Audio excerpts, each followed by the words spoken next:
सच्चिदानन्दरूपाय विश्वोत्पत्त्यादिहेतवे तापत्रयविनाशाय श्रीकृष्णाय वयं नुमः। भागवत की कथा में मधुरता और नवीनता हमें देखने मिलती है।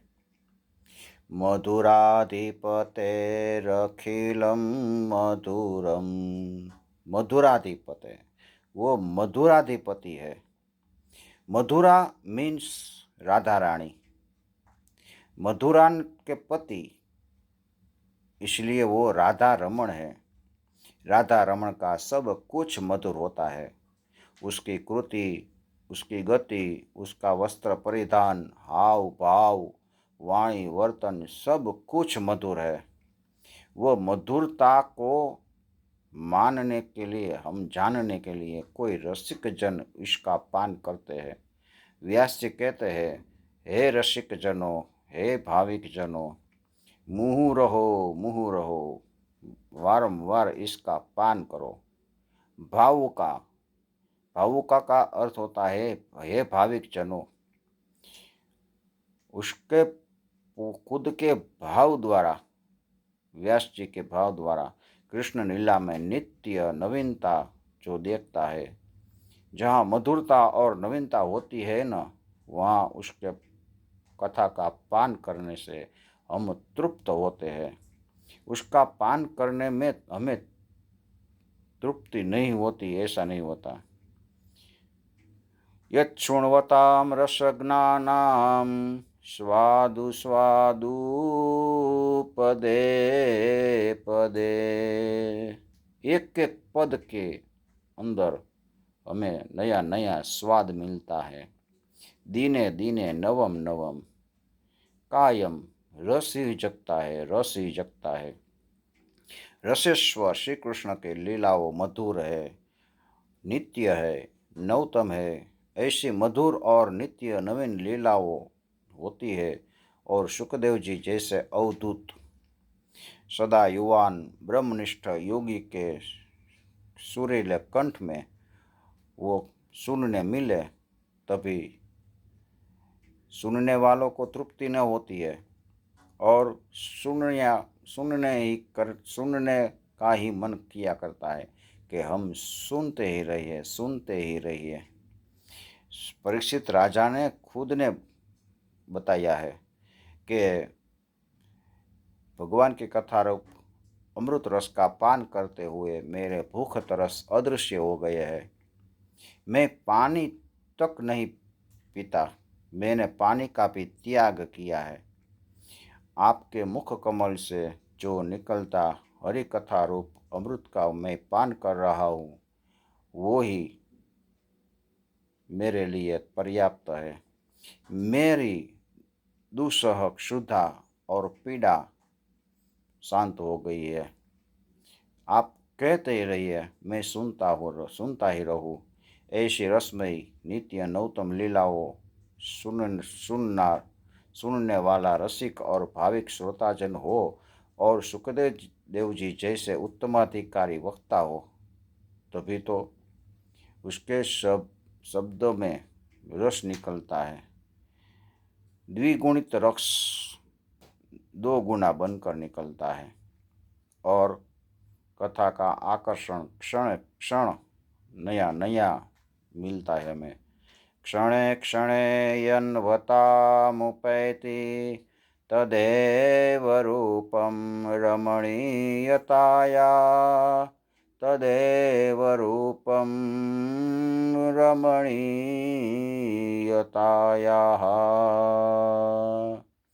कथा सुनते ही आकर्षण बढ़ता है, तृप्ति नहीं होती है।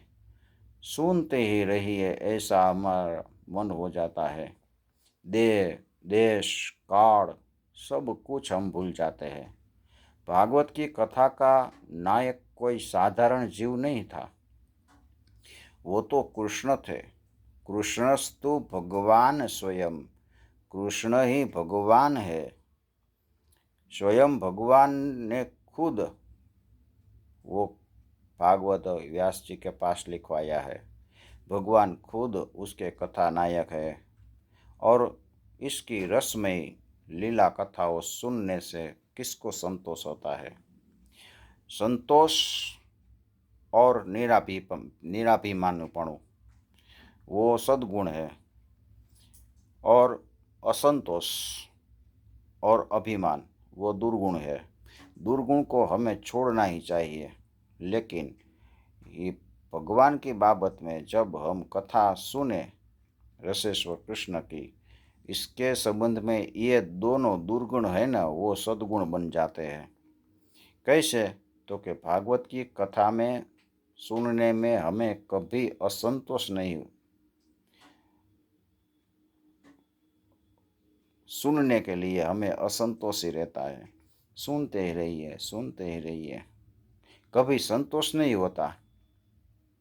तो ये असंतोष है ना, वहाँ सद्गुण बन जाता है। और अभिमान हमारा दुर्गुण होता है ना। तो भागवत कृष्ण भगवान की हम बातें सुने तब हम भगवान का दास बन जाते हैं। तो हमें ऐसा अभिमान होना चाहिए कि मैं तो भगवान का दास हूँ, कृष्ण का दास हूँ। मैं कोई सामान्य रेंजी पेंजी आदमी का दास नहीं हूँ। मेरे तो भगवान स्वयं है, मैं कृष्ण का दास हूँ। ऐसा अभिमान वो सद्गुण बन जाता है। कृष्ण मेरे स्वामी है, जिसकी गति एक है, मति एक है और रति भी एक है, और वे है श्रीमद् भागवत का रसपान। श्रीमद् भागवत का रसपान कीजिए। भागवत के प्रथम स्कंद के भीतर व्यास जी ने अधिकार बताया है। प्रथम स्कंद का नाम है अधिकार लीला। और भागवत कथा का जो वक्ता हो और श्रोता होते हैं ना, उसका अधिकार यहाँ बताया है कि अधिकार कैसा होता है। तो भागवत कथा का 3 अधिकार बताया है। एक हीन अधिकारी अर्थात सामान्य अधिकारी। तो हीन अधिकारी कौन है? तो सूत जी और शौनक जी। सूत जी वक्ता है और शौनक जी श्रोता है। तो वो सामान्य अधिकारी है। दूसरा अधिकार मध्यमाधिकारी। मध्यमाधिकारी कौन है? तो बताया है कि नारद जी वक्ता है और व्यास जी श्रोता है। तो वो दोनों मध्यमाधिकारी है। और उत्तमाधिकारी की बात बताई तो सुखदेव जी जैसे वक्ता और परीक्षित जैसे श्रोता जहाँ होते हैं ना, वो ही उत्तमाधिकारी श्रोता और वक्ता है। श्रोताओं के भी 3 लक्षण होते हैं। एक जिज्ञासा, अमात्सर्य और श्रवण में आदर। हमारे मन में जिज्ञासा हो, अमात्सर्य, हमें आलस नहीं होती, और कथा के लिए आदर, तो वो सामान्य अधिकारी श्रोता कहते हैं। और सांप्रदायिक परंपरा का निर्वाह और अध्ययन। दूसरा, श्रोताओं का अधिकार के मुजब कथा कहने का चातुर्य जिसमें होता है वो। और तीसरा, भागवत रहस्य का ज्ञान।